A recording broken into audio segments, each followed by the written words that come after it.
Sebuah kafe dari Indonesia, Jokopi menjadi pilihan Gen Z Malaysia. Bermula dari kerja keras 4 usahawan muda dari Indonesia yang menjual kopi di Kabut Sil dan Pasar Malam. Kini mereka berjaya melebarkan sayap jenama kopi mereka di Malaysia. Jokopi mempunyai sebanyak 5 buah cawangan di negara ini. Kejayaan yang besar ini pasti didorong oleh misi yang jelas. Kita ambil dia punya tagline lah senang cerita, bercerita dan membudaya.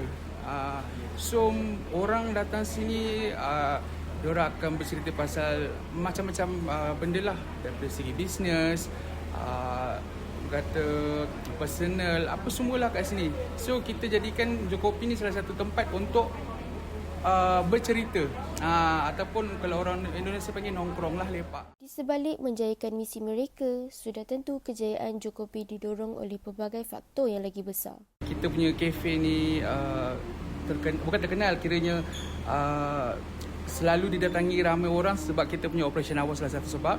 And then kita punya tarikan dari menu-menu sendiri, menu-menu air kita lah yang ada sekarang ni. Menu-menu mereka adalah sangat unik dengan campuran bahan buatan Indonesia seperti serbuk arang dan juga gula aren.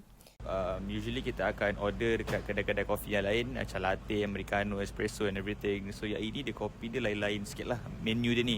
Dia asli daripada Indo. Bukan sahaja menerapkan penceritaan budaya, mereka juga mempertengahkan ilmu seni dan seni bina. Semua 5 outlet ni semua orang kata dia punya in-house tu design berbeza-beza.